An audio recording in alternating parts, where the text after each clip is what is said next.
Hola chicas y chicos de la Escuela Técnica número 5. Soy el profesor Fernando Díaz de la materia Introducción a la Programación de Cuarto Primera de la especialidad de Informática. Luego de una pausa obligada por la caída del drive de la escuela, vamos a retomar el dictado de los contenidos de nuestra materia. Recuerden que nosotros estábamos viendo el capítulo 2 del libro Fundamentos de Programación, la parte del libro de problemas. Y en la página 23 de este libro,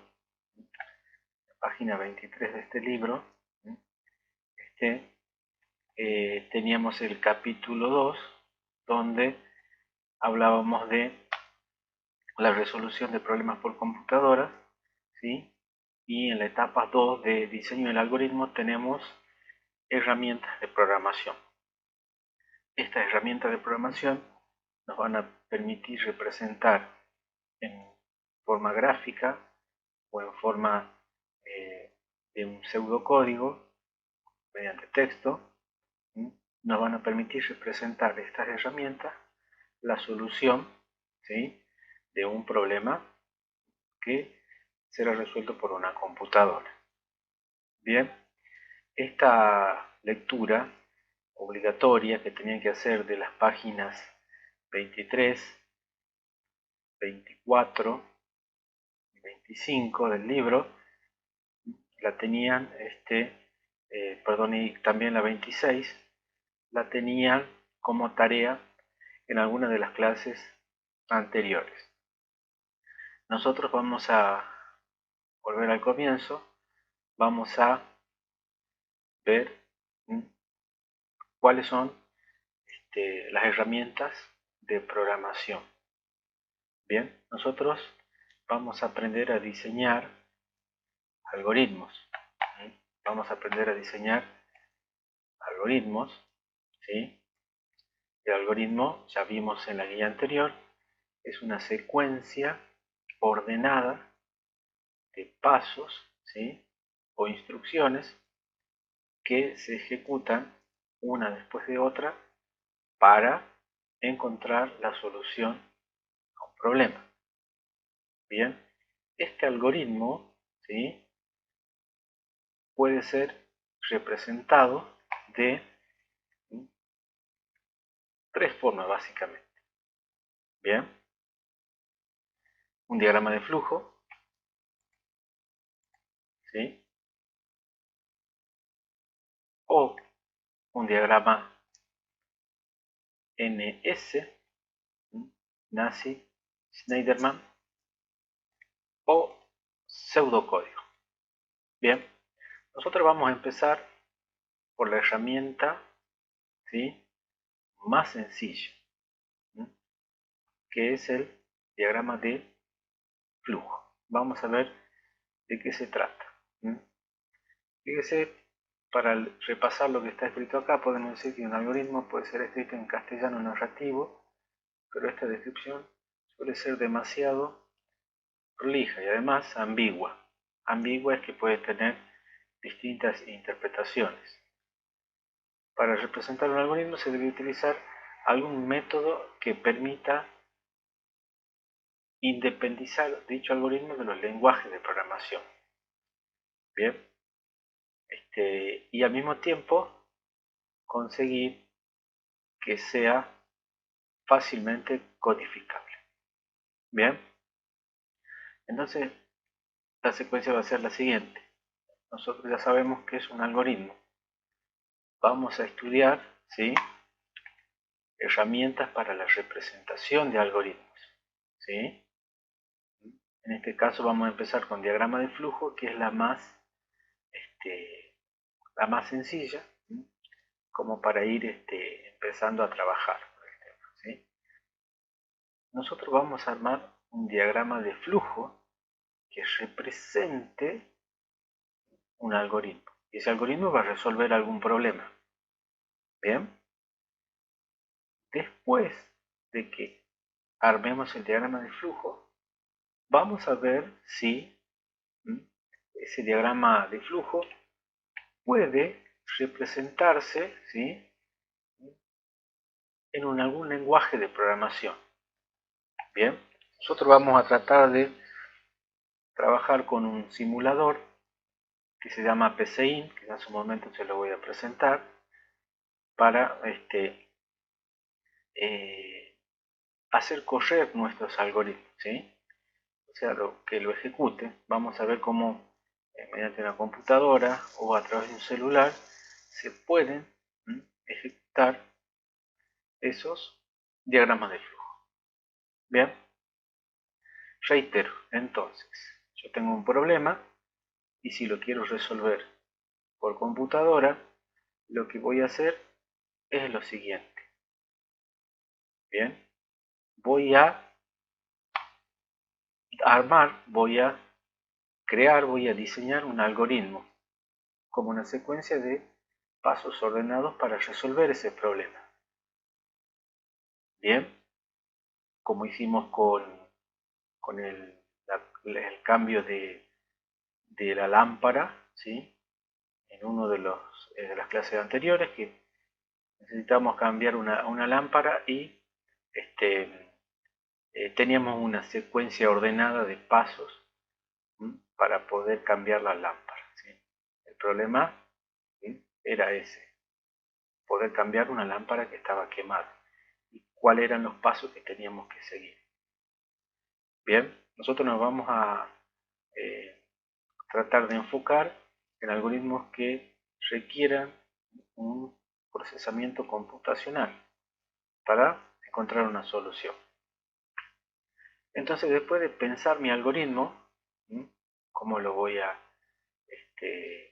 disponer, los pasos, cómo voy a disponer los pasos de mi algoritmo para encontrar una solución, después de armar el algoritmo, lo voy a representar mediante un diagrama de flujo, que es lo que vamos a ver ahora. Después de representar nuestro diagrama de flujo, veríamos la posibilidad de codificarlo, es decir, llevarlo a la práctica en algún lenguaje de programación. Bien, perfecto. Fíjese, acá tenemos algún concepto de diagrama de flujo, ¿sí?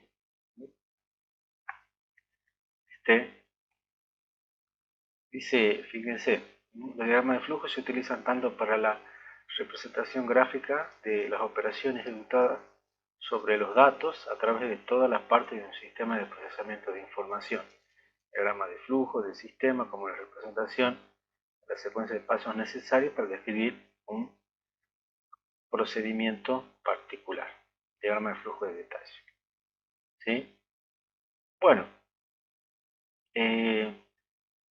fíjense acá dice que el diagrama de flujo utiliza símbolos normalizados, con los pasos del algoritmo escrito en el símbolo adecuado.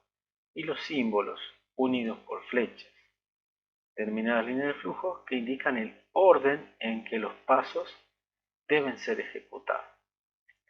Bien, los diagramas de flujo entonces se basan en simbologías, ¿sí?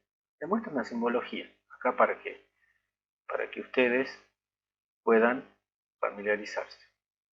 Yo creo que todos sabemos este símbolo que representa, ¿sí? No está escrito en ninguna parte qué representa. Si yo lo miro acá a la vuelta, digamos así, de este círculo y esta línea que lo cruza a esta letra E, no hay escrito nada que me diga qué representa.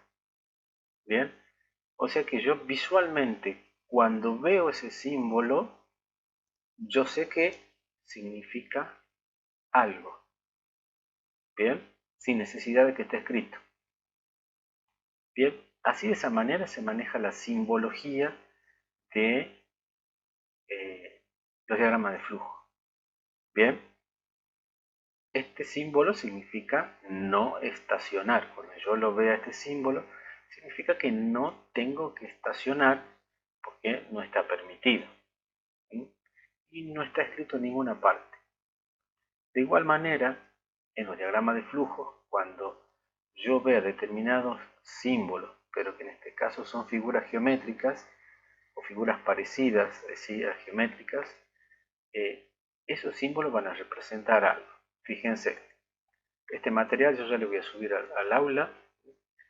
Es de un programa nacional de programadores, ¿sí?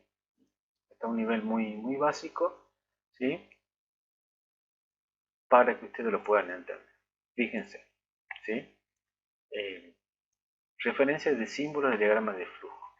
Bien, fíjense, el primer símbolo es como un rectángulo con las puntas redondeadas, ¿sí? Esta es la representación del símbolo, que significa inicio o final, una de las dos cosas, ¿sí? Representa el comienzo o la finalización de un algoritmo. Bien, cuando vea este paralelogramo, yo sé que va a representar la entrada, ¿sí?, de datos por medio de un dispositivo de entrada, que en general representa la entrada de datos por teclado. Bien, entonces cuando yo vea un paralelogramo, va a representar la entrada de datos. Bien, cuando veo un rectángulo, ese rectángulo, ¿sí?, va a representar un proceso, ¿sí? Que un proceso va a ser una operación, ¿sí?, matemática. En este caso la operación matemática es suma, resta, multiplicación, división. ¿Sí? Así que un rectángulo va a representar un proceso.